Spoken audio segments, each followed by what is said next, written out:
जैसा कि आप जानते हैं कि बरैला सलीम अली पक्षी अभयारण्य के रूप में ये हम लोग यहाँ पे इसको मानते हैं और यहाँ में एक आर्द्र भूमि के रूप में चिन्हित है और यहाँ सीजन पे बहुत सारे प्रवासी पक्षी का यहाँ पे आना होता है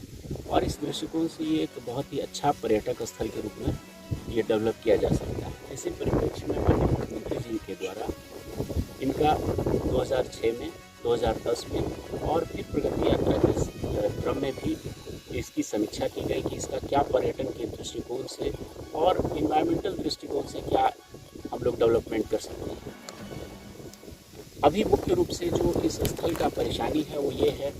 कि इसमें कंट्रोल्ड वाटर नहीं है, चाहे तो पानी की अधिकता हो जाती है या फिर कमी हो जाती है।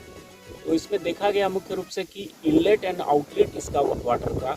इसमें मेंटेन करना होगा। तो इस दृष्टिकोण से अभी हम लोग सबसे पहले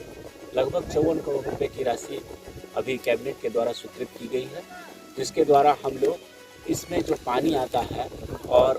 उसका अधिक होने की स्थिति में उसको यहाँ से उसके जल स्तर को कम करना और कम होने की स्थिति में उसको रिटेन करके ये अभी पहला हम लोग फेस करेंगे। पूरा इसका वन विभाग की ओर से लगभग 28 करोड़ रुपए का एक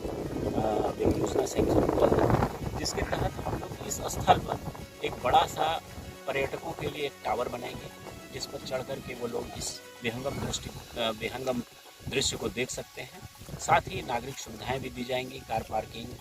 और जो नेचुरल कॉल्स वगैरह के लिए हमारा जितना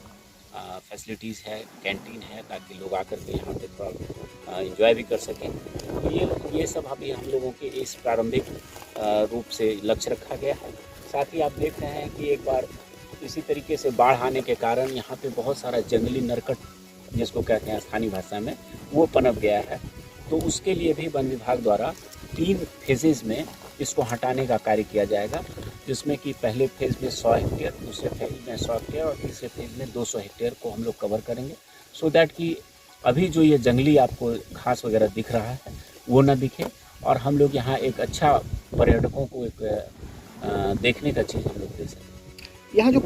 पक्षी आते हैं सर, मतलब उनके बारे में थोड़ा सा बताया जाए और क्या उम्मीद करते हैं कि ये जो पार्क डेवलप होगा टूरिस्ट हब के तौर पे किस तरीके से, क्या उम्मीद है सर आप लोगों को? देखिए, एक बात जानिए